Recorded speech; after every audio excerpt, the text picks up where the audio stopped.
Hello and welcome. My name is Alex Romero from Galasso Learning Solutions. On this week's Genuine Learning blog, we are going to be looking at the GAO, the Government Accountability Office's responses to those frequently asked questions that you all sent in about that system of quality management. This document, the frequently asked questions establishing and maintaining a system of quality management, was published and released on December 15th, 2025. And the reason why the GAO went ahead and released this document and answered these questions is that since we've had the 2024 Yellow Book come out talking about needing to design and implement this system of quality management, the GAO has received a lot of questions around this. So they went ahead and put this document forward to answer some of those questions so everybody has an official response that talks about all the intricacies within having this system of quality management.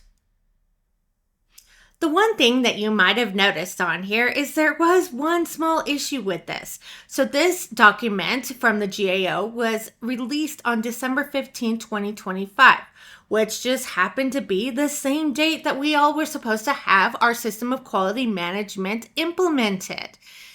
So it seemed like this is a little late, but as you can see when we go through this, there isn't anything that's really groundbreaking in this document, so it's nothing that changes things significantly. So it was okay that it came out on the same date. It would have been nice to have this information probably a couple of months sooner, but there wasn't anything that made it, oh my goodness, I'm now going to have to throw out the system that I designed because it no longer adheres to the requirements based on the guidance by the GAO. That did not happen.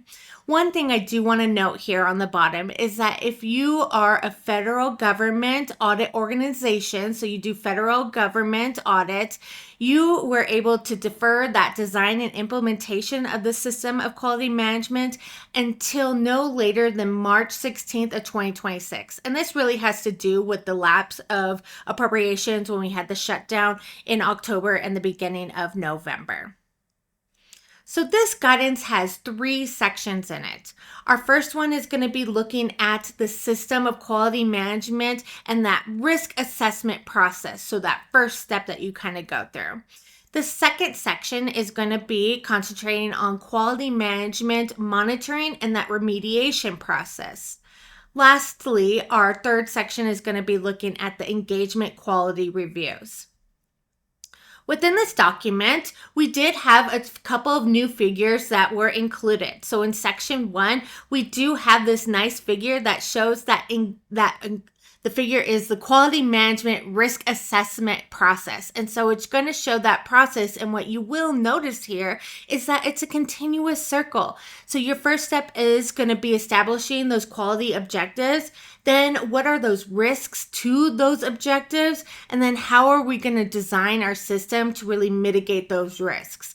Well, it's not just a one-stop shop. This is going to be continuously happening. And so that's why we see those arrows going around this circle, because as soon as you've designed, you still need to be thinking about those quality objectives and if you have any new risks that might make it so that you aren't able to achieve those objectives.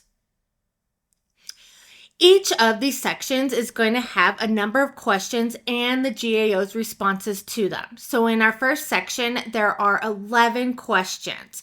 I'm just going to go through a couple of them, but do know that the entirety of this document is out there and you can look at all 11 in this section 1. So for section 1, we have our first one is a common question that we've heard.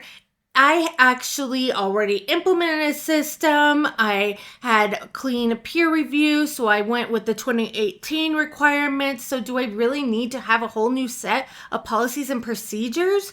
Well, the answer here is no. You wouldn't need to have an entirely new set of policies and procedures. You would probably just need to update them and make sure that they were still going to adhere to now the 2024 Yellow Book requirements and the system of quality management.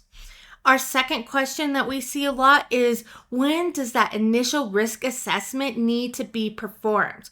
Is it December 15, 2025 by that date, or December 15, 2026?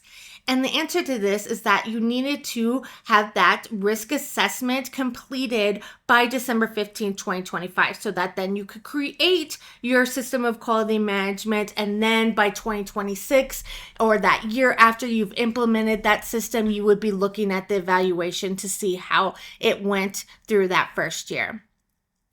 Our next one is, do you need to establish all of the quality objectives? And the answer to this, again, is going to be yes. Yes, we do need to go through all the quality objectives and ensure that we have looked at those risks and have mitigated them. I'm not going to name those all out now because we will see them in our next slide in our next figure. The last question that we're going to look at in this area is, does the GAO have a template or a guide that shows how to create this system of quality management? And the answer to this is no. The GAO did not have a template, but there's a lot of different organizations that did have those templates. So you can go and look at the AICPA or other areas where you can see how to really design this, which hopefully you've already done, unless you are doing those federal government audits and you have a couple of months still left. Our second section here is, again, looking at that quality management, monitoring, and remediation process. So here is a figure that kind of shows the relationship between our risk assessment process and that monitoring and remediation process. Again, a continuous loop here. So I use this phrase a lot when I'm teaching different classes, but this is not a set it and forget it. You need to be doing this continuously, thinking about it. And here you will see the list of all those quality objectives. So we need to have identified the risks for each of these objectives, including our governance and leadership, our engagement, performance, information and communication, all 6 of these items. In addition to looking at that figure, we have 7 questions in this section. Our first one is, what is that relationship between the risk assessment and the monitoring and remediation process, which we just saw in figure 2, that it is a continuous loop and you're going to be integrating both of those together. We are now looking at, does a small firm need to hire another audit organization to monitor their system quality management?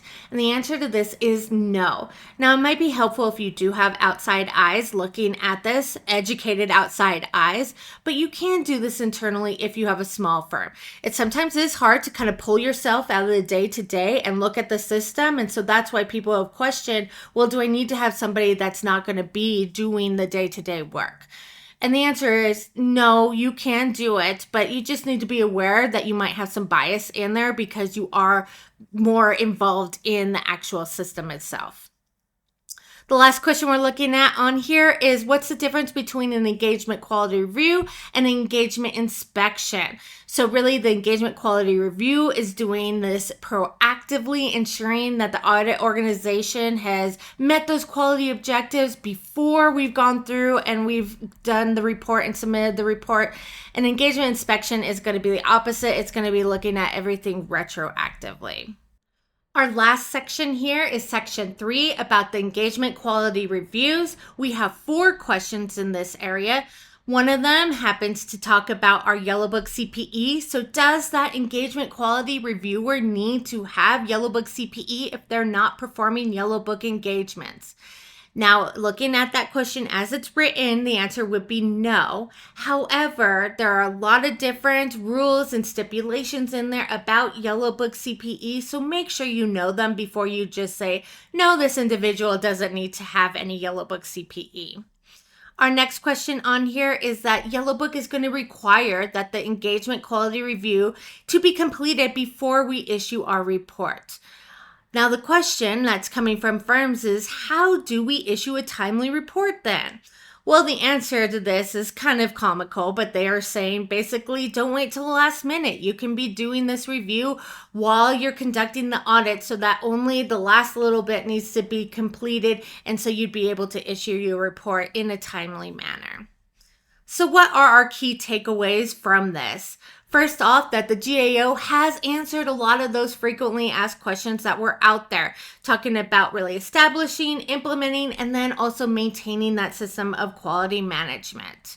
Next, yes, the timing wasn't ideal, but as I stated at the beginning of this blog, nothing here was really groundbreaking, earth shattering. There wasn't any really new concepts or substantial changes. So it's just really going to be beneficial for you as you move forward in having this system implemented.